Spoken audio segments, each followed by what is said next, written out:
यहां की पॉलिटिक्स का अपीजमेंट का आलम यह था कि प्रधानमंत्री जो उस वक्त थी उन्होंने उसे अपना भाई बना लिया और खामखा हमारा मामू बना दिया उसे, और उसे Indira Gandhi international peace award दिया गया। अब यहां तक का अपीजमेंट आपका था कि आप फॉरेन पॉलिसी में भी इनकी सुनते थे, किस देश से संबंध कितने रखने इनसे सुनते थे। तो कम से कम यह बड़ा बदलाव है कि यह अपने अलावा किसी की सुन ही नहीं रहा। तो आप जब सत्ताओं का चयन करें तो बहादुर का चयन करें, उसमें अगर मगर ना करें। 5 साल तक जो दिल चाहे करिए, ब्राह्मण रहिए, ठाकुर रहिए, बनिया रहिए, जो करना है करिए, लेकिन वोट देते वक्त उस घड़ी सिर्फ सनातनी हुई है और कुछ नहीं करना है। अभी आपके हाथ में बहुत कुछ है, लेकिन समय बिल्कुल भी नहीं है। कोई बाहरी ताकत से खतरा नहीं है, अपनों से खतरा है, ध्यान रखिएगा।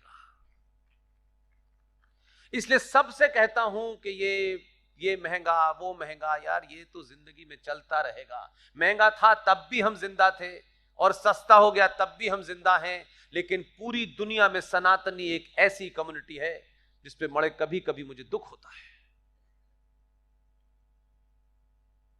हम उस सभ्यता के मानने वाले हैं जिसके ब्रह्मांड के जन्म होने से हम हैं। इस यूनिवर्स के पैदा के साथ हम पैदा हुए, और जब तक यूनिवर्स, कायनात, ये ब्रह्मांड है, सनातन रहेगा। क्योंकि सनातन कोई चिड़िया का नाम नहीं है, कोई किताब का नाम नहीं है, कोई आइडियोलॉजी का नाम नहीं है। आप मालूम है किन से डर रहे हैं? आपकी स्थिति मुझे कभी कभी लगती है कि जुगनू सूरज को चुनौती दे रहा है और आप लगे हुए हैं इधर उधर करने के लिए।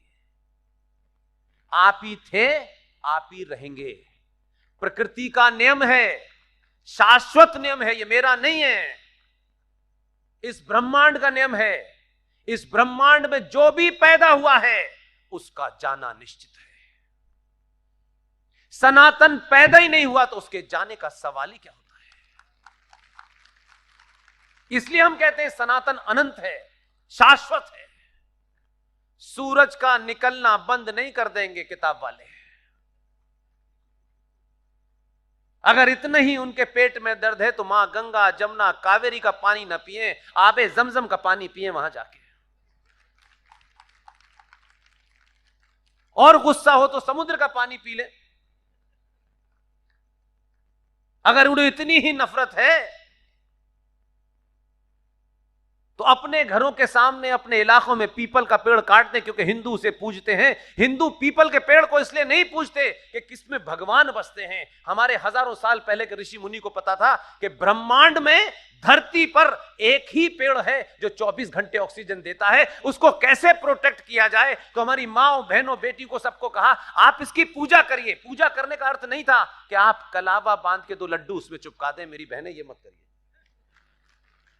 उसके पीछे यह भाव था, क्योंकि उस वक्त की साइंस हमारा ऋषि मुनि जानता था और हम उस अवस्था में थे कि हम उसको समझ नहीं सकते थे। तो उसने अपने भाव से जोड़ा कि पूरी दुनिया में एक ही पेड़ है, उसकी पूजा करना। पूजा करने के भाव से आप उसकी केयर करते हैं, उसको पानी देते हैं, हर मौसम में पानी मिलता है। लेकिन आपने पूजा करते करते उस पर कलावा बांध दिया, दिया जला दिया, उसकी जड़ को जला दिया है। यह नहीं करना है। इसलिए रात में पीपल के पेड़ के नीचे सो जाइए, दिक्कत नहीं हो। किसी और के पीछे सुबह उठेंगे नहीं। उनको पता था। ये पृथ्वी को जो यूं लगा के माथे पे लगाते हैं, लोग समझते हैं क्या पागल लोग हैं, ये जमीन को भी लगाते हैं। ये रूठ गई ना, इसने कुछ देना बंद कर दिया ना, तो चील कौवे ही खाओगे और कुछ नहीं खा सकते। जो प्रकृति के 5 नियम हैं, जिन्हें 5 तत्व कहते हैं, जो मेरे शरीर में है, दुनिया के हर आदमी के शरीर में है, वही 5 तत्व समाप्त हो जाते हैं, जीवन समाप्त हो जाता है। और उन्हीं 5 तत्वों को हम पूछते हैं, चाहे सूरज के द्वारा अग्नि को पूछते हैं, चाहे पीपल के पेड़ के द्वारा हम वायु को पूजते हैं, चाहे उस नदी के पानी को पूजते हैं, चाहे धरती को पूजते हैं, आकाश को पूजते हैं। हम पूजते नहीं है, हाथ जोड़ के उसका धन्यवाद करते हैं कि ए सूरज देवता, तूने हमारे शरीर के लिए हमें वो अग्नि दी जिसकी हमें जरूरत थी, इसके लिए तेरा बहुत बहुत धन्यवाद है। ये पूजने के लिए नहीं है, हमने उसको जाने क्या क्या बना दिया है। इसलिए हम कब से साइंटिस्ट हैं, हमारे पूर्वज बहुत साइंटिस्ट थे। 1958 में एक नासा बन गया। आप समझते हैं नासा से पता चला कि हम कितनी दूरी है सूरज चांद की। इसलिए अपनी उन चीजों की तरफ लौटिए। बहुत पैसा आपने कमाया, बहुत चीजें आपने तरक्की की, इसलिए आप तरक्की का मतलब या डेवलप का मतलब या प्रोग्रेस का मतलब समझते हैं कि आप 2 कमरे के मकान में थे, आज आप 12 कमरे के मकान में हो गए, 4 गाड़ियां हो गई, बहुत गहने हो गए, बहुत साड़ियां हो गई, बहुत कपड़े हो गए।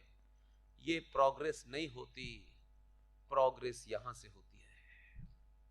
और इसलिए होती है कि जिसके शरीर पे एक कपड़ा पड़ा होता है सन्यासी के, अगर उसके अंदरूनी शक्ति की ताकत इतनी होती है कि वो सत्ता से बड़े को उतार देता है, उसके लिए चाणक्य बनना पड़ता है। बड़ी गाड़ियां, बड़े बड़े पैसे वाले ये कुछ करते वर्ते नहीं है। बिरला जी भी पैसे ही देते थे बापू को, और उनकी बकरी को कौन सा दूध पिएगी। सरोजिनी नायडू ने अपनी किताब में लिखा है कि बापू की गरीबी हमें बड़ी महंगी पड़ती थी, क्योंकि वो तो फर्स्ट क्लास में जाते थे, फिर बकरी भी उनकी जाती थी, बकरी सेब खाएगी वो भी जाते थे। बोले ऐसी गरीबी बड़ी महंगी पड़ रही है।